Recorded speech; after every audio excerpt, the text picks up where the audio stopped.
Ryan Clark tried to switch up on his Lamar Jackson hate after being exposed following Lamar Jackson's epic performance against the Washington Commanders in Week 6, but just ended up getting exposed again. We talk about what happened, dive into the Ravens win over the Commanders, and so much more coming up next here on this Monday edition of Locked On Ravens.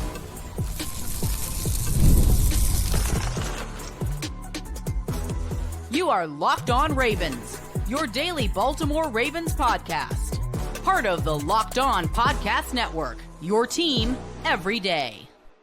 Welcome into another edition of Locked On Ravens, your daily Baltimore Ravens podcast. I'm your host, Kevin Ostreicher of Ravens Wire, here with you on the Locked On Podcast Network, your team every day. Thank you so much for being here today, making Locked On Ravens your first listen today and a part of your day in general. We're free and available for you all podcasting platforms, includes a video form on YouTube where you can like and subscribe to the channel, also in audio form where you can follow along, subscribe as well. We bring you 5 days a week of daily Ravens coverage, plus more like instant reaction episodes, which we had yesterday following the Ravens 30-23 win over the Washington Commanders, and a bunch of other bonus content as well. Today's episode of Locked On Ravens is brought to you by PrizePicks. Go to prizepicks.com/LockedOnNFL and use code all lowercase LockedOnNFL to win $50 instantly when you play $5. Baltimore Ravens come up with a big win over the Washington Commanders in Week 6. Again, 30-23, the final score there. The Ravens extend their winning streak to 4, move to 4-2 on the season. And it was a good game. I mean, I thought it was an epic quarterback battle between Lamar Jackson and Jaden Daniels, two of the incredible quarterbacks this league has to offer. So today we're going to be diving into, obviously, recapping that game, breaking it down a little bit more. We obviously did initially on the instant reaction episode, but obviously with it being a Victory Monday, we have a little more depth to talk about today. But first, for those who ended up watching or listening to Ryan Clark over this past week, he was not the most complimentary of Lamar Jackson in terms of comparing him to Jaden Daniels, saying that Jaden Daniels is already better passer than Lamar is, and this, that, and the other. Well, he tried to switch up on that Lamar Jackson hate, but just ended up getting exposed again after already being exposed because Lamar sliced and diced up that Commanders defense. So we'll be talking about what was said and so much more throughout the entire course of this episode. So let's just dive right into it here. Ryan Clark said earlier last week that, again, Jaden Daniels was a better passer than Lamar Jackson, and got a lot of hate for it. Obviously, it's a rookie through 5 games who was obviously playing incredible football up to that point, but Lamar, not like he was having a bad season. Well, Lamar goes out there and continues his incredible MVP-like season against Washington, and we'll talk about the quarterback battle here. I mean, if you just let's quickly pull up these stats for both Lamar Jackson and Jaden Daniels in this game, because both of these guys ended up going toe-to-toe. And I thought it was an epic performance by both of these players. Again, I don't, we're toxically pitting these players against each other. I love good old competition. And, when Jaden Daniels suited up, it was, that's the guy you got to go beat. But look at this quarterback comparison here. Lamar Jackson, 20 of 26, 77%, 323 yards, a passing touchdown, and obviously that interception. But let's keep it honest about that interception. Was not his fault. Bounced out from Mark Andrews' hands. Jaden Daniels goes 24 of 35, 68.6 completion percentage for 269 yards, 2 passing touchdowns with no interceptions there. I mean, look, this was just a good old quarterback battle, right? They're not necessarily facing off against each other in the game, but both of those guys were able to do some damage to the defenses that they were facing. So before the game on Sunday, Ryan Clark ended up putting out, this post on Lamar and everything that was going on. And this says, when the Commanders step on the field with the Ravens today, we see a perfect example of the quarterback evolution. Lamar is the most unique quarterback to ever play the game and has revolutionized what it means to be a franchise quarterback. I believe Jaden Daniels can take it another step forward. So it's like, okay, passing the torch already, like all of this stuff. And Ryan Clark here says, still, I believe Lamar Jackson is the most important black quarterback to play the game. Jaden Daniels may have a chance to be even better, right? So obviously goes into the Doug Williams stuff, the traditional form to breakthrough, Michael Vick, mentions Patrick Mahomes and Jalen Hurts. So then the game happens, and Lamar and Jaden both play really great football. So that was the context of what Ryan Clark said before the game. After the game, Ryan Clark was live tweeting it, this, that, and the other. And then you see him after the game tweet MVP and OPOY candidates, Offensive Player of the Year, candidates in the backfield for the Ravens. In my opinion, LJ is having a better year than last. He's gotten better. Henry has made them and him better. It's not just production. It's the way people have to play the run. Hard to say they aren't the best team in the AFC. And then after that, there was all this stuff because Ravens fans, essentially the whole comments were like, stay on that side, man. Like, this is the same guy who back in 2020 said that he would feel more comfortable having Kyler Murray as the Ravens quarterback if they wanted to win a Super Bowl than Lamar. Like, this is not the first time Ryan Clark has entered this conversation and taken a specific side on it. So then that was the whole Ravens, everybody on Twitter was saying, hey man, stay on that side. You're why are you switching up like this? And a fan commented, you just went on record saying Daniels is already a better passer than Lamar. Stay on that side. And Ryan Clark said this hasn't changed that feeling. So, all this compliment, this, that, and the other. Look, I have nothing but respect for Jaden Daniels. I think he played a really good game on Sunday yesterday, and I think that he has a long and great career ahead of him. I think he's already an awesome passer, and I think that he already has the skills to be one of the best dual-threat quarterbacks in this league. But you are comparing him to a two-time MVP. Obviously, there are areas of Jaden's game that are great and areas that need improvement. There are areas of Lamar's game that are great and areas that need improvement. That doesn't change. But these national media members, and who knows what Ryan Clark's going to say. Obviously, I'm recording this before the morning shows, so I'm not sure what Ryan Clark's going to have to say this week on the national airwaves. Maybe we'll be back here tomorrow talking about it.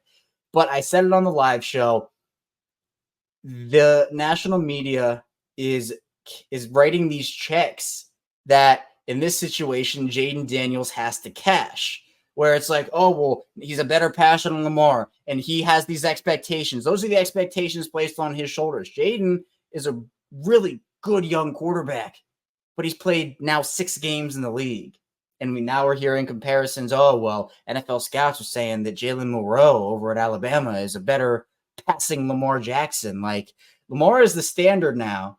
And I think that when you talk about these people, it's like, well, they can't say he's bad anymore and can't throw because, one, that was never true. And 2, that argument was already tired and has gotten tired every single year he's improved in the league. And it never was true in the first place.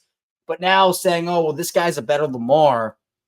It's, I think, people just admitting like, oh, well, now that we can't say that, we're going to try to come up with another narrative here. And I think in this situation, I don't know what's going to be said. But at the end of the day, who cares, man? Like, we'll continue to talk about it here, talk about how Lamar's being talked about, et cetera, et cetera. But everybody who watched that game yesterday understands that Jaden Daniels is a heck of a quarterback and has a long career ahead of him. But Lamar is just on a different level. Lamar is right now the best quarterback in the league this season. I'm not talking about accolades. Obviously, Patrick Mahomes has the accolades, right? He's the Super Bowl guy. That's not what I'm saying. What I'm saying is that right now, Lamar Jackson is the best quarterback in the NFL. There's no doubt about it in my mind. There are a bunch of players that are playing really well this season, Lamar being one of them, Jaden Daniels being another one, Baker Mayfield being another one, et cetera, et cetera. But I think Lamar gets too much of the blame for the 2 losses that happened early in their season, weeks 1 and week 2. Obviously, he had a part to play, but I think he was very far down on that totem pole when people are looking at those 2 losses. And it almost feels like the weight of those 2 losses are kind of like holding that down. But it's the game that we saw against Cincinnati, the game that we saw against Washington, obviously the first 3 quarters against Dallas. And even you can talk about that Vegas game when the Ravens were able to get out to that big lead against Vegas. We can talk about the Bills game, which was incredible. Like, Lamar and his passing ability, for whatever the reason, there are plenty of them that we can talk about. But whatever reason someone wants to go with, it has always been questions. And unfortunately, I don't think it's ever going to stop. Maybe a Super Bowl win stops it, but I don't know. It's all this. It's like the hate, man. It's the hate. And we know, right? For people who watch Lamar Jackson, and we'll talk about this a little bit in the second part of the show as well, because Lamar just has a gravity to him, not just with his arm, but also with his legs. And that's, to me, what makes him so great, because he himself can move people in multiple different ways. So can Jaden Daniels. But this whole tired conversation of that, and I'm sure this week, maybe I'll call it, we'll be talking about it again over the next couple of days, is this is the battle for the MVP, this, that, and the other. But, I don't know what it's going to take. I mean, Jaden had a great game, but so did Lamar. And if you're taking a guy right now that's played 6 total games versus a guy that has played for almost 7 seasons and has that track record, I mean, I think at this point, give Lamar the respect, give Jaden the respect. Those two competed. They were competitors. They showed respect after the game. But it's, again, these checks that Jaden Daniels, these checks that other quarterbacks have to cash. And, hey, you know what? If it gives Lamar motivation, if, he's pointing over at Ryan Clark like that Bengals fan last week and saying, hey, man, you're the reason. All right, man, that's fuel to the fire. So it's every week it's something. And, of course, we'll continue to talk about it because here on Locked On Ravens, we talk about the biggest news. But, man, I think that conversation leading up to this game was taking away from the actual contest, which ended up, by the way, being one heck of a contest. So coming up in the second part of the show, talk more about how the Ravens beat the Commanders, the message that the Ravens sent to the rest of the NFL. Why the NFL seems to be a little terrified of Lamar Jackson and this Baltimore Ravens team right now. Stay tuned. Lots to get to here on Locked On Ravens. First, the show is brought to you by Hims. Guys, ever feel like you need a little boost? It's time you stop worrying about your performance and get Hims so you can feel confident whenever you're in the mood. Hims is changing men's healthcare by providing you with access to affordable sexual health treatments from the comfort of your couch. Hims provides access to a range of doctor-trusted ED treatments like chewable hard mints and Viagra and Cialis and their generics for up to 95% cheaper. The process is 100% online, so there's no need for uncomfortable doctor's visits. And with hundreds of thousands of trusted subscribers, Hims can help you find the options that work for you. Start your free online visit today at hims.com/lockedon. That's HIMS.com/lockedon for your personalized ED treatment options. hims.com/lockedon. The products mentioned are chewable compounded products, which are not approved by or verified for safety or effectiveness by the FDA. Prescriptions require an online consultation with a healthcare provider who will determine if appropriate. Restrictions apply. See website for details and important safety information. Subscription required. Price varies based on product and subscription plan. And the show is brought to you by Hillsdale College. Time is our most precious commodity, so don't waste it scrolling through the same mind-numbing content for hours and hours. How can you spend it wisely to improve yourself? Our sponsor, Hillsdale College, is offering more than 40 free, that's right, free online courses, including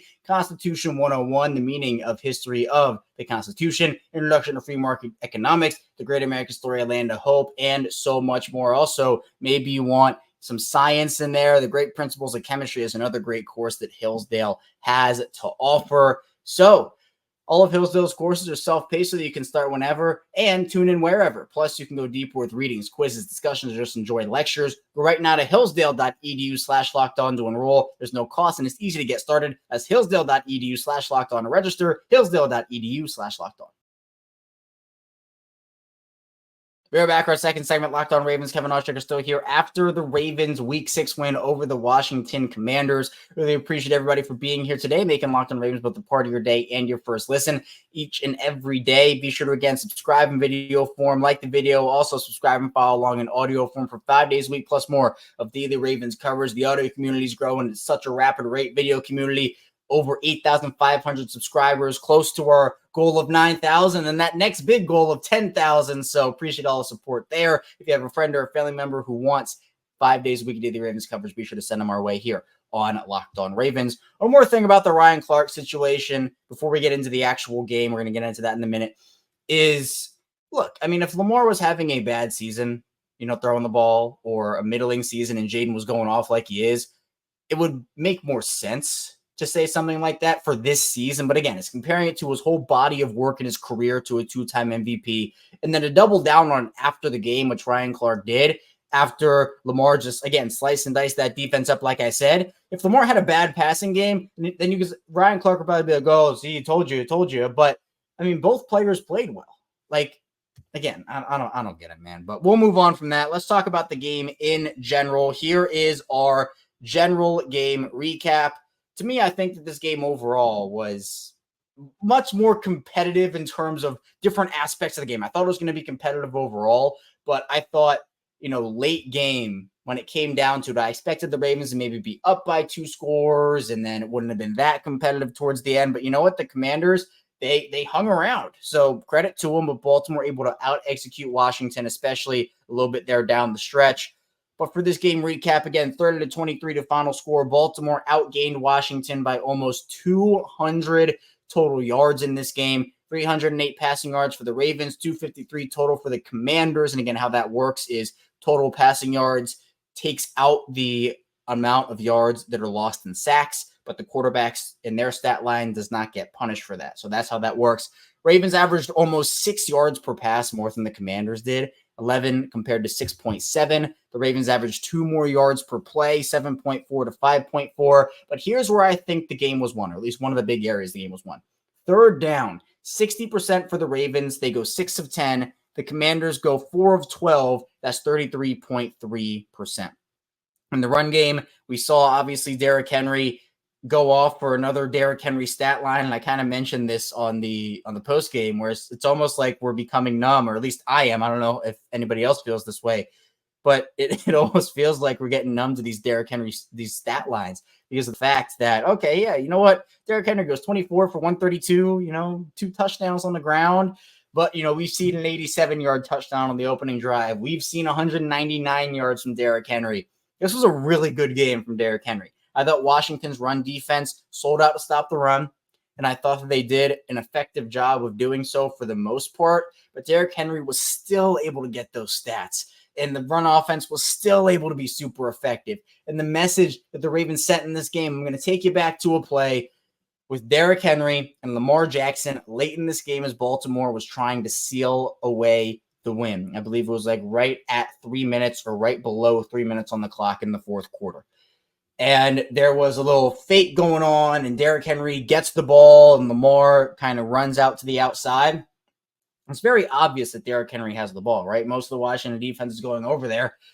But there are a couple of guys that just Lamar has so much gravity to him that people still think that, there's a possibility Lamar Jackson has this football. And 2 of the defenders kind of roam over Lamar's way. And then they see, oh, shoot, he doesn't have the ball. Let me slide back over here. And at that point, it's too late. Derrick already has a head of steam downhill. And that is super, super effective. So it's Lamar's gravity. And again, he can move. We saw Jaden Daniels do this, and we saw Lamar do it too. Both those guys can move people with their eyes and just with what they're doing, both on the ground and through the air, because of the ability that they both have. And Lamar being a 2-time MVP, obviously people respect that. Jaden Daniels, people respect it as well. But in my opinion, one of the things the Baltimore did really well defensively, and there were certainly some things they didn't do defensively, but that ground game for the defense just continues to be so stout. Travis Jones, in my opinion, is their best run defender. You see other contributions from guys like Michael Pierce, Brent Urban, Nnamdi Madubuike, guys setting the edge really well. This run defense is incredible. 2.9 yards per carry for the Commanders in this game. No Brian Robinson. That certainly had an effect on the game. But I thought they did a really good job stifling this Commanders ground game, but particularly Jaden Daniels, who was with it with his legs, 6 for 22 on the ground. That's it, 6 for 22. Baltimore was able to sniff out those option plays. And these 2 teams are so well equipped in practice to play against each other because they both go up against some of the best dual threat guys in the league in practice every single day. So obviously the Ravens were equipped for it with Jaden Daniels and Lamar in this game. He was still able to get his a little bit, 11 for 40, but ended up having that 33-yard run that was big. Didn't really get anything other than that, though. So I thought Washington actually did a pretty good job of stopping him on the ground. We saw Bobby Wagner and a couple other guys with some good open field tackles on Lamar. So, give credit to where it's due there. But then you see the ball being spread around for this team, which I thought was awesome. Again, not quite 9 different receivers for Lamar in this game, just 6. But Zay Flowers went over 100 yards before halftime. He had 9 catches, 9 targets. And that's what it is here, man. Zay Flowers was locked in this game. Again, 9 catches, 9 targets for 132 yards. I mean, that to me is, one of the best games of Zay's career. 1,000%. Like, no doubt about it to me. Zay was getting open. And part of this was the Commanders were stacking the box. They were selling out against the run. So that leaves Zay in one-on-one situations. It leaves other guys in one-on-one situations. And I say this all the time for the everydayers on the show, listen to me all the time. I'm sure you're sick of me saying this comparison. I literally said it yesterday. But when Peter King went to Ravens training camp last year, he was so impressed with Zay Flowers. He said the only way to stop this guy one-on-one is to tackle him before the ball gets there or hold him. And we saw that in this game. Benjamin St-Juste was getting torched the entire game, both by Rashad Bateman and Zay Flowers, and honestly, anybody that he was covering. And shout out to Rashad Bateman, man. Just such a good story here. I think two of the best games of his career have come in back-to-back weeks against Cincinnati and against the Commanders in this one. 4 catches, 4 targets, 71 yards. Again, Lamar Jackson, 6 incompletions total in this game on 26 attempts. That's really good football. Really, really, really good football. His receivers are stepping up. Mark Andrews, welcome back to the party. Ends up getting a touchdown on the day here. 3 catches for 66 yards, 22 yards per catch. Ended up leading receivers in yards per catch for those who caught multiple targets. Nelson Aguilar had that big 25-yard reception, so he obviously had the one. But that's what I love about this offense, and it is such a back-breaking thing for a defensive unit because you think you're stifling one thing, and all of a sudden, boom, they can beat you in 10 other different ways. So coming up in the final part of the show, we'll talk about some areas of strength and concern for this team, continuing to dive into the Ravens and Commanders game, obviously, as well. Stay tuned, a lot to get to on the show. First, the show is brought to you by PrizePicks. PrizePicks is the best place to get real money sports action with over 10 million members and billions of dollars in awarded winnings. PrizePicks has made daily fantasy sports accessible to all. You just pick more or less on at least 2 players for a shot to 100 times your cash. Run your game all season long on PrizePicks. I love going on PrizePicks, seeing everything they have to offer. They have so much over there and so many new things coming out on a consistent basis. You can now win up to 100 times money on PrizePicks with as little as 4 correct picks. PrizePicks also offers weekly promotions that lead to big payouts like Taco Tuesday. Each Tuesday, PrizePicks discounts select player projections up to 25% to provide even more value for your lineups. PrizePicks is the best way to win real money this football season. Which players are going off, which ones aren't. Make your picks in less than 60 seconds and turn your sports opinions into real money all season long on PrizePicks. So, for this Ravens and Commanders game, if you picked more on Lamar Jackson passing yards, more on Zay Flowers receiving yards, or probably even large over on PrizePicks, download the app today. Use code LOCKEDONNFL to get $50 instantly after you play your first $5 lineup. Again, download the app today. Use code LOCKEDONNFL to get $50 instantly after you play your first $5 lineup. PrizePicks, run your game. And the show is brought to you by DK Law Group. When you need a law firm, do you want the legal runaround, or would you rather have a no-nonsense approach? So we get the latter with DK Law Group. DK Law Group is a Maryland-based law firm who is redefining the legal process with their modern approach. DK Law Group specializes in real estate law, estate planning, business law, and family law. They're tech-savvy. They treat clients like family, and they focus on keeping your legal solutions simple. DK Law Group is a woman-led firm with Diana Khan at the helm. Diana has been called an unparalleled legal expert by some. One of the things you'll quickly notice with DK Law Group is their transparent pricing. They believe in clarity and cost and no one left in limbo. DK Law Group knows that speed is key. By leveraging technology, DK Law Group streamlines the process to serve you better and faster. Contact DK Law Group today, dklawmd.com. Locked on alert system, call today to schedule a free 30-minute consultation. You mentioned the tagline, Empowering Legacies. We're back. Our final segment, Locked On Ravens. Kevin Oestreicher still here with you on this Victory Monday. Ravens win 30-23 over the Washington Commanders, move their record to 4-2 on the year. Appreciate everybody for all the support here on Locked On Ravens. Be sure to, again, like and subscribe in video form, follow along in audio form. Shout out to the everydayers who tune in each and every single day on Locked On Ravens. If you're new to the channel, welcome in. Hopefully you stay a while. And if you're somewhere in the middle, welcome back in. Let's keep talking about this Ravens-Commanders game. Really good game, really good quarterback battle like we talked about. And to me, I think one of the big things defensively that a lot of people are worried about right now is that secondary. Jaden Daniels had a lot of moments in this game, big plays. And one of the things that Baltimore has not been able to figure out this season is shutting down the top receiver on teams, right? They've done it here and there, I guess, but not really. Not really. Talk about, Rashee Rice torched them in week 1. I guess if you want to classify Travis Kelce as a top receiver on the Chiefs, you can. But, Rashee Rice kind of torched him a little bit. Devontae Adams torched him in week 2. You got CD, who actually CD was a little frustrated. Shout out to the Ravens. CD got frustrated in that game in week 3. But, then you have in week 5, Jamar goes off. This game, it was obviously Terry McLaurin, who – not a huge yardage total, but came up with multiple huge catches, incredible catches, honestly, throughout the game. Kyle Hamilton lit him up. Clean hit, by the way. Clean hit. So I'm glad the officials picked up the flag on that. But Terry McLaurin is an absolute dog, man, like crazy. But he had 653, 2 touchdowns.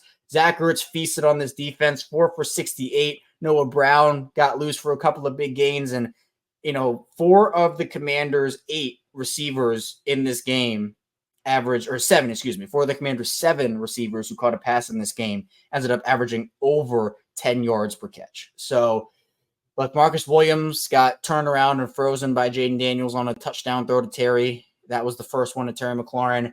Brandon Stevens continues not to turn his head around on the ball. Nate Wiggins had some good moments and some bad moments in this game. That's obviously going to be what happens with a rookie. So not necessarily, the sky's falling on Nate Wiggins or anything. Marcus is a real concern. To me, Roquan is also beginning to get there in some aspects. The coverage ability just hasn't been there this season. And, compared to what we've seen, that's one of the things that makes him, when it's on, makes him such a good player and makes him one of the best, if not the best, inside linebackers in the league. But, I don't know if he's out of shape, if he lost some of that ability, but it is a different Roquan than we saw last year. And when he first came over in that Roquan in Chicago, it's just a little different this year. I can't quite put my finger on it right now, but I think he's just lost something so far through these 6 weeks. Not that he can't recover that, right? Again, I'm going to trust the talent of Roquan over, the fact that he's washed at 27 years old, 28 years old, or whatever he's at right now. I don't think that's the case. I think he's still a very good football player. But for Roquan Smith standards, it's been a step back. The secondary needs improvement. And I know everybody's talking about Devontae Adams. There are seemingly updates that are actually non-updates every single day on that situation. If I'm the Ravens, I'm looking at secondary help. I'm looking at maybe another safety that can play or another corner that can play. I mean, I don't know where they'd fit in the rotation. I don't think it's necessarily realistic because I think they like their guys there. Maybe a hybrid athletic safety, maybe like not obviously Kyle Hamilton, but something along those lines. Secondary to me, if they can get this pass defense tip-top shape, and not even that, if they can get this pass defense to like top 20, top 15, they don't even have to be a top 10 unit. If they can get them there, I mean, this team is probably the runaway Super Bowl favorite. Obviously, AFC still runs through Kansas City with all the accolades and the championships and whatnot. I'm not trying to disrespect those guys at all. But, I mean, look, the Ravens are humming in the run game offensively and defensively. They're humming in the pass game right now offensively. You just have to hit on that pass defense, and that, to me, will tie this group together. So that's the big area of concern for me. Other than that, the run game is working. The pass offense is working. I think Todd Monken, there are spurts where the play calling doesn't look great, both for him and for Zach Orr, but there are spurts where it looks incredible. And obviously, Zach Orr has been more of a learning curve. And look, the Ravens have another tough test coming up in week 7. Baker Mayfield, you're going to Tampa. You're playing Baker Mayfield, Mike Evans, Chris Godwin. That Tampa offense has just put up 50-plus on the Saints. So you're obviously going to need a big performance out of your secondary to limit that, because there are other aspects of Tampa that they do a lot better than Washington. But there are obviously other aspects that Washington does better than Tampa. Other team stats in this game, Ravens ended up getting off 9 total play, 9 more total plays than Washington in this game. But again, as I mentioned, had almost 200 more total yards. Commanders had 6 penalties to the Ravens, 3 in this game. I thought this was a game the Ravens benefited from officiating. Some missed calls on the Commander side, a couple missed calls on the Ravens side, due particularly that end of play hit Jeremy Chin as Lamar was going out of bounds. He was still in bounds, but other quarterbacks get that call. So why doesn't Lamar get that call? Because, again, he's in bounds. Textbook probably shouldn't be a penalty, right? Because he's in bounds. But I think as well, like, Mahomes probably gets that call. Burrow probably gets that call. Other guys get that call. So why can't Lamar get calls like that, right? Even if the textbook play, you open up the NFL rule book and you say, okay, players in whatever it is, players in bounds, this, that, and the other. Even if it's a textbook play like that, you either get the call or you don't. You don't call it differently for different guys. So that was a little crazy, but there were some plays in this game where the Ravens certainly benefited. But you know what? The Ravens deserved a game like that. They've had too many games where officials have just screwed them over time and time again. So I'm taking that, putting it in the back pocket and saying thank you very much. And the Derrick Henry, Lamar Jackson, Zay Flowers, incredible trio in this game. The defense did enough. And again, this is what kind of happened in this game. The Ravens gave up a lot of yards from the Commanders' 20-yard line to their own 40 or 30-yard line, but it was bend don't break for this unit. It was bend don't break. And that was the best part about this. It's like, sure, Washington got in the end zone a couple times, 100%. But there could have been a lot of other plays. There were just little winning plays in this game. Lamar Jackson tackling Mike Stanstrill in the opening possession of the game when the ball bounces off of Andrews' hands. He doesn't let him run right by him. He brings him down. That saves 4 points because the Commanders kick a field goal instead of scoring a touchdown. Ben Cleveland on the field goal block team blocks a kick. I mean, you're saving 3 points there. That's 7 points saved in a 7-point game. It's plays like that can win or lose you football games. And when you do the little things like that, you're more likely to win than you are to lose. And we saw that multiple times. So all that combined, a great Ravens win. I'm happy with it. I know some people the secondary stuff is kind of overshadowing it. Certainly a concern, but overall, I'm feeling good about the game and what ended up happening in it. So that's all I have for you today on Locked On Ravens. Thank you so much for tuning in to the show today. Be sure to like and subscribe in video form, follow along in audio form on the way out. Coming up tomorrow, more Ravens content. So be sure to stay tuned. We'll see you right back here tomorrow on Locked On Ravens.